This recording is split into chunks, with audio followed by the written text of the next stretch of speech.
Either we are there or not, ITSP Magazine still gets the best stories. There are plenty of conferences and all sorts of events that spark our curiosity and allow us to start conversations with some of the world's brightest minds. In person or virtually, we sit down with them at the intersection of technology, cybersecurity, and society. Together, we discover what the synergy of these three elements means for the future of humanity. Knowledge is power, now more than ever. CrowdSec, the collaborative and open source cybersecurity solution. Analyze behaviors, respond to attacks, and share signals across the community for free. Let's make the internet safer together. Learn more at crowdsec.net. EdgeScan offers continuous vulnerability intelligence as a service, accurately identifying vulnerabilities and exposures across the full stack. All threats are verified by cybersecurity experts, providing exploitable risk and remediation guidance, virtually false positive free. Learn more at edgescan.com. Pantera, the leader in automation security validation, allows organizations to continuously test the integrity of all cybersecurity layers by emulating real-world attacks at scale to pinpoint the exploitable vulnerabilities and prioritize remediation towards business impact. Learn more at www.pantera.io.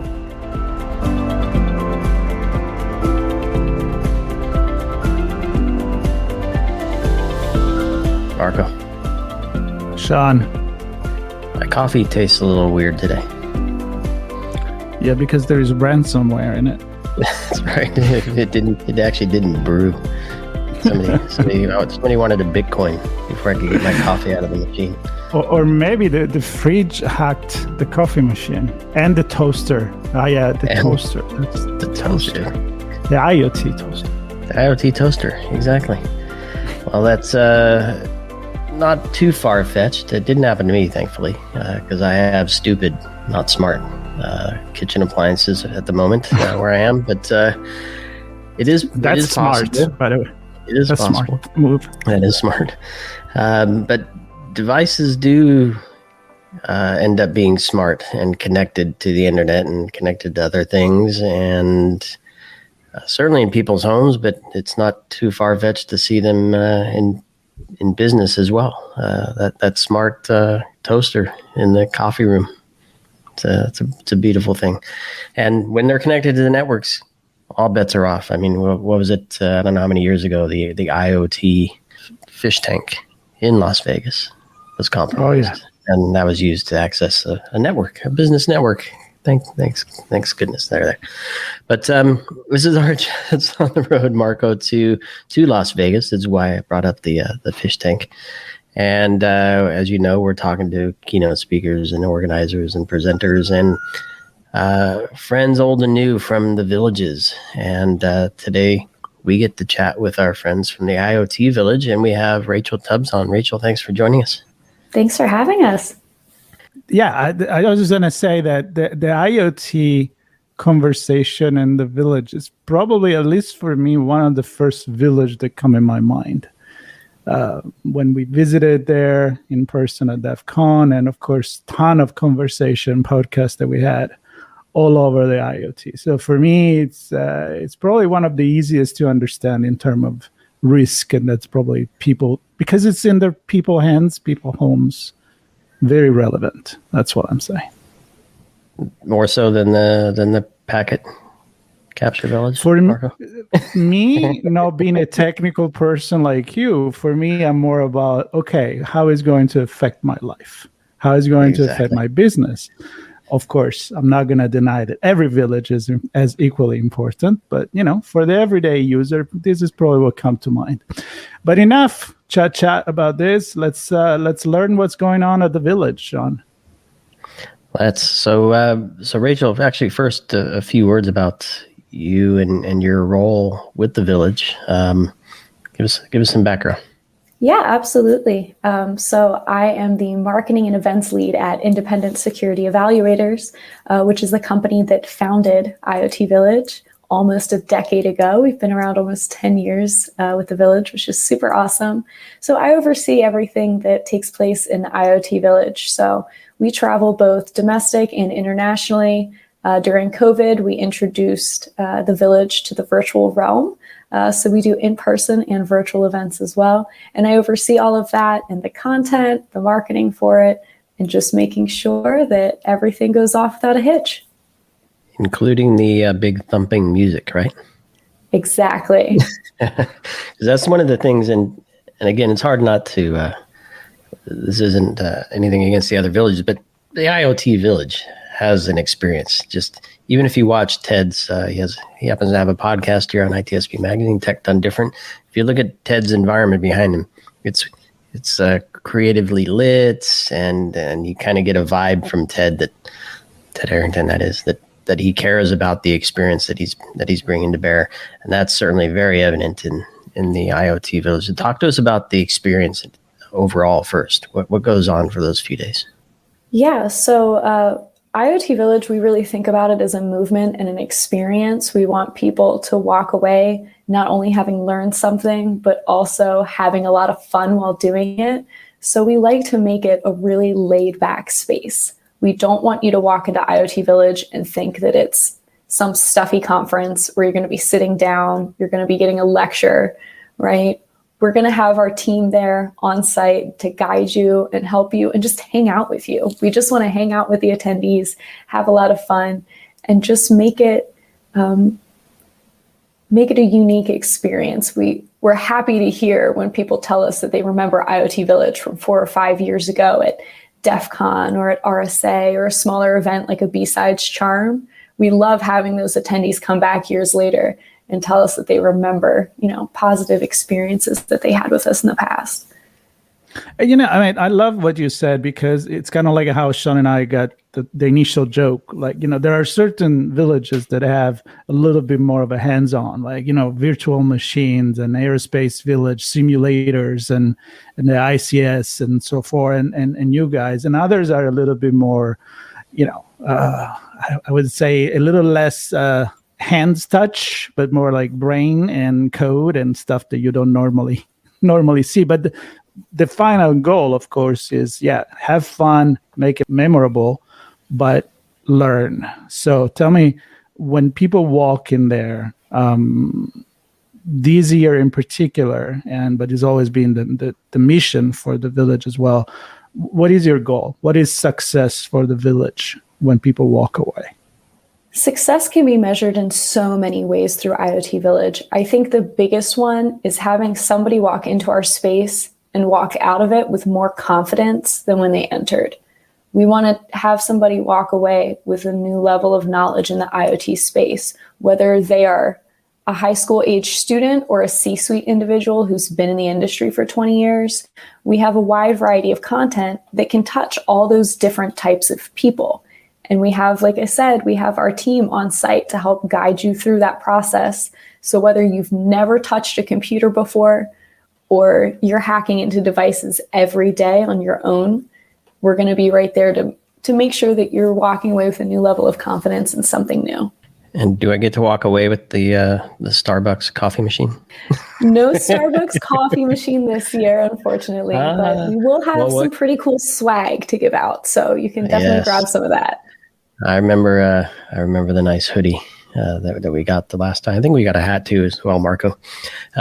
So certainly swag is important, but more important perhaps, I don't know, maybe swag is more important for some, but more important to me is the devices that are in there. And I started this off kind of joking about the coffee machine, because I remember the big connected barista device in the Village. And I mean, that's a company that's building a device that's smart, connecting to the networks that they're controlling and maintaining for their individual coffee shops. They recognize the risk, right? So not only are they not just figuring it out for themselves, they're actually bringing advice to help others learn about that. So no coffee machine this year, but what will be there this year? We're going to have a huge amount of devices this year. So we've revamped our Capture the Flag hacking contest, and our CTF is going to have over 30 devices in it, some of which are going to be brand new to DEF CON into the space. So we're really excited about that. We've also got a drone coming in. People are going to be able to fly a drone in our space. It's going to be a multi-level challenge. At each challenge, you're going to get some of that swag. And as you move on to the next level, all the way up to fly that drone through our space. So we've got a lot of really fun stuff lined up. We're also going to have some workshops as well. We're going to have people demonstrating with tools like Burp Suite and how to use different forensic tools. We're going to have some hardware hacking as well. Our friend Daryl over at Rapid7 is going to be bringing over some really cool stuff. And then we've also got a revolutionary lab that's coming. And I don't want to give too much away, but it's a brand new lab. It's for our IoT hacking playground. And it's only going to be accessible on site, and it's only going to be at DEF CON. So it's never been seen before, and we're pretty pumped about it.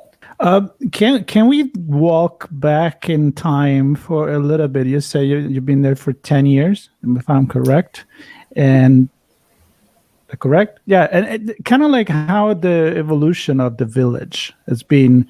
Did you guys rethink the way you were doing things? Did you find out what worked more? What was more exciting for people? I mean, the thing you're saying is going to happen this year sounds a lot of fun. And our experience there was fun like 5 years ago, 6 years ago. So a little bit of the evolution of the village, if you may. Yeah, so like I mentioned earlier, Independent Security Evaluators, or ISE, is the company that founded IoT Village. ISE is a research-based company, so the Village was founded out of our So Hopelessly Broken research. That research is what kind of inspired our Capture the Flag contest. So when we started out as a Village, we were really just a hacking contest with some lights and some music. And over the years, as we've grown and expanded, being past just a DEF CON Village, we take the feedback that the attendees give us. We ask them what they want to learn. What's important to you? What do you need to know about IoT that's going to help make you better in your job or in your personal life, or make you feel safer with the devices that you're putting in your home? And then we go buy those devices and we conduct the research on it. We find the vulnerabilities in it, and then we create content based on it. So we've got all these different types of content now. Like I said, way back when we were just a CTF, and now we're going to have drones flying in this space. We've had medical beds. We've had the Starbucks machine in there before. So we like to partner with different organizations that can help the village grow and expand by bringing unique content into the space with devices that people might not get to interact with on a daily basis. I don't know. I seem to recall, maybe it was a few years back, the biohacking village actually had some devices in there. And if I'm not mistaken, I think Ted and Bo maybe worked together on that. My question really is, we've seen a lot of cross interaction, collaboration between villages, because you can't use a drone or some of these devices without an app, right? Or without a cloud, or without a network, or without, and people are going to social engineer all that stuff as well. So all the villages play a role in the big picture, the grand scheme of things. What's the IoT's village view and plans from a collaborative perspective this year? Yeah, so this year we are doing an exclusive collaboration with the social engineering community. And they are running a challenge. It's a Heroes and Villains challenge. And IoT Village is going to be the hero hub. So we're going to be working with kids, and they're going to be coming into the space, and they're going to be social engineering their way through IoT Village to win prizes. So we're going to be giving out some comic books, some t-shirts, and a whole bunch of different stuff. So we're really excited about that. So we'll have hopefully a pretty big turnout. It's the first time we've ever partnered with them for a social engineering activity, and the kids that have signed up are really excited so far for it. Yeah, and I can tell you that we were just actually on a podcast with Snow. So she told us about this, and I have to say she was particularly excited herself. She's like, wish I could go back in time and be a kid and get to play like this. So glad to know that there is this collaboration within within the villages that together, I'm kind of making it my signature phrase now, that together make a bigger village and a bigger community that comes together. Sean, about this synergy, I mean, how are you feeling it? Like, we're talking with all these other villages, and does it all come together to one roof, one core? Well, it certainly does, and obviously IoT Village has deep roots in the hardware end of things here. But I think what I've heard from all of the villages is, and if you actually get to participate in any of them, it's really about the community and the friendships you make, the conversations you have, and you mentioned it, Rachel. Maybe you can spend a little more time kind of talking beyond the DEF CON, because early on we realized that this village, which started at DEF CON, now has a place at RSA. You mentioned B-Sides Charm. You mentioned other things online. So how can folks engage at DEF CON, but also then continue to engage and be part of the bigger community throughout the rest of the year? Yeah, so at DEF CON, the best thing to do is to just walk into our space, find our info table, and ask what we've got going on, because there's going to be different things going on in our space at any given time. So if you tell us, hey, I'd like to learn more about hardware hacking, we're going to send you over to, the Rapid7 table where Daryl's running hardware hacking. If you tell us, oh, I want to play in your CTF, well, we're going to send you over to our CTF, where we've partnered with Hack the Box to build a custom challenge for House. It's called House Edge, where you're going to be hacking into a casino, right? If you want to do that, we've got a space for you there. If you're learning about how to break into the cybersecurity industry, we've got an area that's teaching you how to conduct yourself in a cybersecurity interview in the tech space. We've got all of that. But if you're not able to make it to DEF CON, IoT Village is super accessible year round. Once COVID hit in 2020, we were sad to see in-person events leave. And we felt a big disconnect from this community that we spent so many years trying to build. So we created a Discord.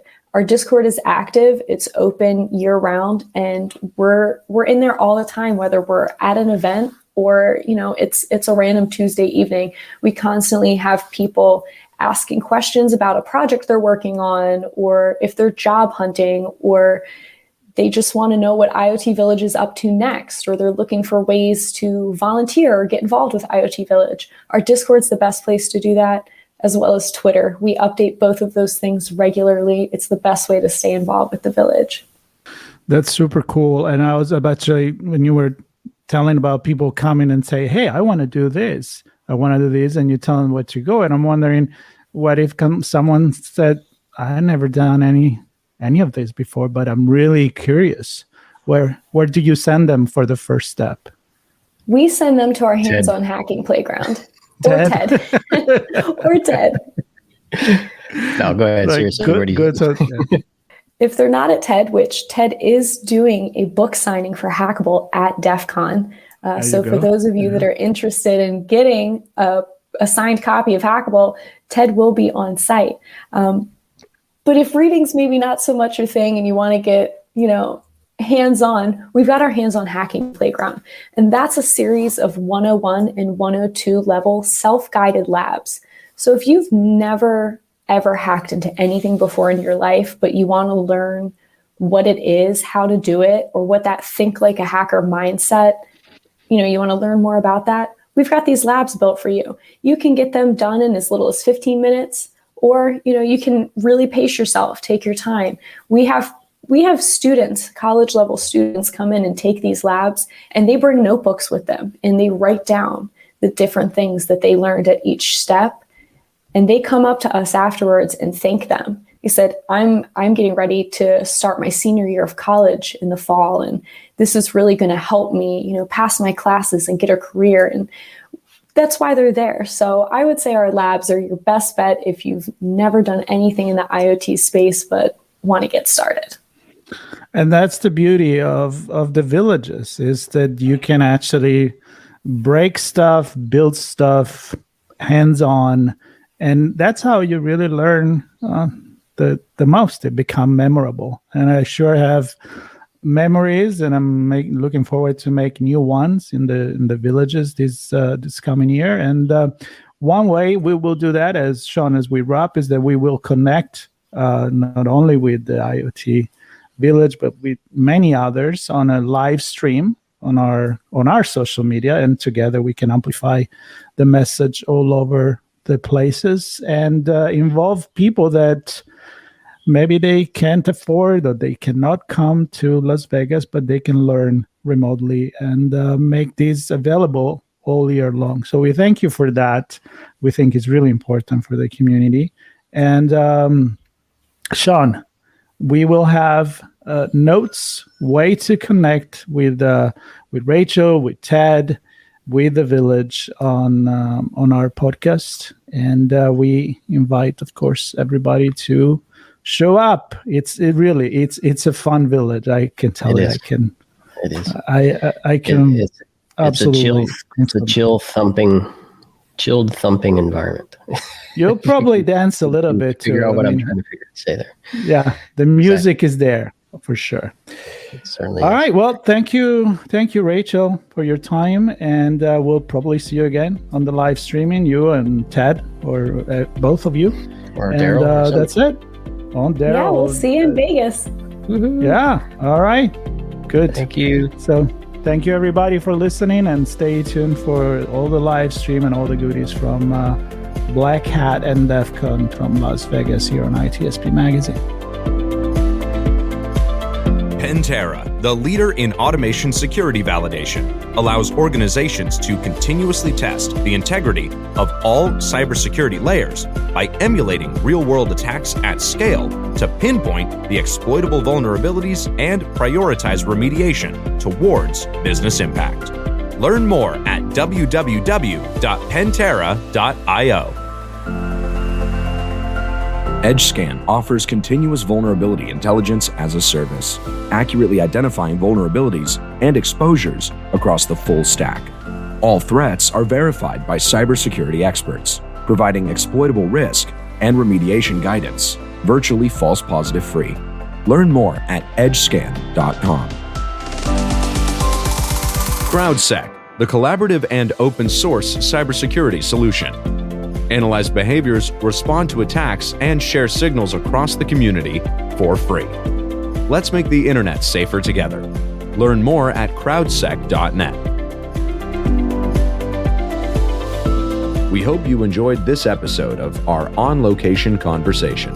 If you learned something new and this podcast made you think, then share itspmagazine.com with your friends, family, and colleagues. If you represent a company and wish to associate your brand with our conversations, sponsor one or more of our podcast channels. We hope you will come back for more stories and follow us on our journey. You can always find us at the intersection of technology, cybersecurity, and society.